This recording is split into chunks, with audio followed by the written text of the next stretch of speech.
analysis. Let's do self-storage. Let's do self-storage DIL analysis. Self-storage DIL analysis, okay? I don't know what you want to call it. You want to call it underwriting, you want to call it whatever you want to call it. But okay, so when you talk to an owner, so this is like we are skipping stage one, like we're skipping like the first couple of steps of like how to find facilities. This is like you've already talked to owners or you've looked on Crexy or whatever it is to get the information.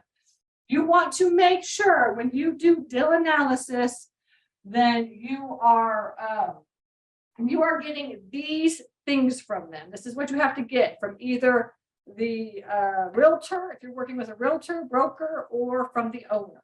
All right. Number one is you've got to get if they will give it to you, the purchase price. Purchase price. Okay. Now, most of the time, they're not going to give you this, right? They're going to be like, oh, just make me an offer. But my virtual assistants and I, we really push to get this, okay? So the script that we use in order to get the purchase price, and actually my virtual assistants are getting really, really good at this. The script that they use is, look, I can give you an offer, right? And I would love to just give you an offer. But the truth is that if you actually give me the number that you're thinking, then, you know, we can run our numbers based on that and see if we can get, you know, close to it. All right.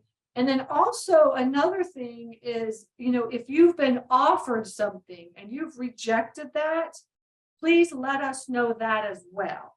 Because, you know, I do not want to piss you off by offering something, you know, cheaper, like slower or whatever, right? So if you've been offered something, then please let us know what that is also, so that we can make sure that if you want something higher than that, we're above that. All right. So that's basically that's the script that we use, is like, look, we want to give you a fair offer. You know, can you give us the price that you're thinking so we can run our numbers on that?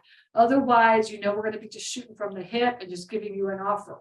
All right. So that's good. And I'm telling you, if you ask them, I would say it's like 50-50. Like if you ask them, 50% of the owners are going to give you the price. Now, obviously, if you work for a realtor, they're going to give you the price, right? And so you already have that. But if you're talking directly to the owner, you really kind of need to get it out of them. So you have to kind of like base it, like, you know, you got to like say it like that. Okay. So purchase price. Okay. And let me see here. I was going to kind of like just erase this a little bit. It's annoying me to see. Okay. It's not pretty enough. And okay, purchase price. Okay. Number two is you want the vacancy percentage. And there's two types of vacancy percentages. There's the economic and there's the physical. Okay, physical.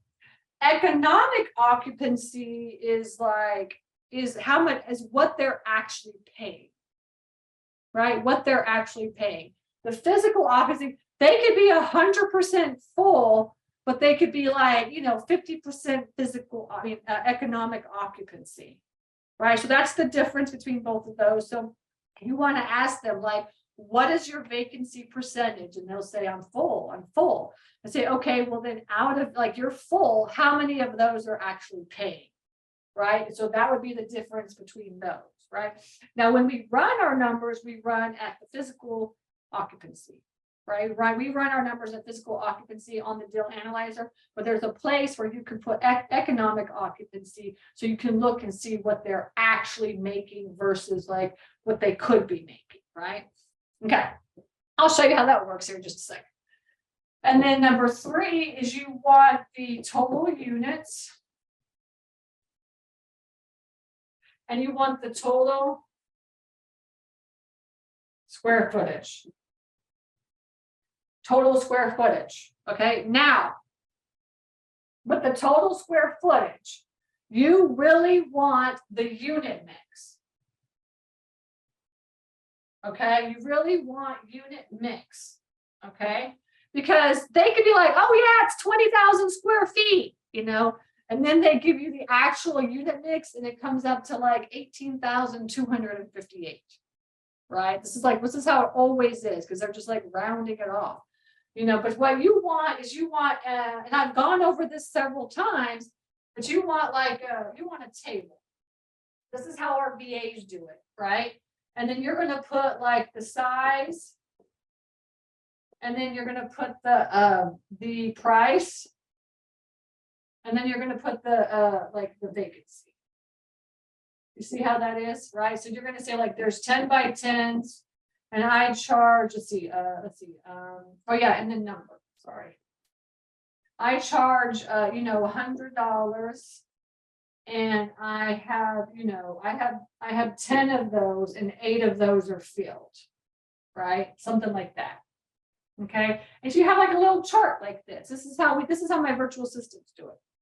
Okay, they get all the sizes, they get the price, right, of what they charge, and then they get the vacancy and the number, right? So then that way you can put this.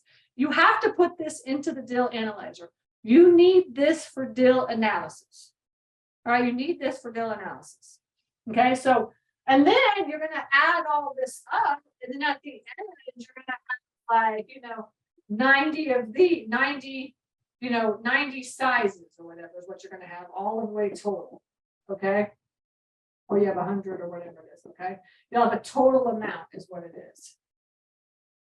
I'll show you how it looks in our deal analyzer, but you can just kind of get an idea of what it looks like. So it's like a chart, and you're going to be filling in the chart, right? And this is like time consuming because you have to put all the sizes in. Okay.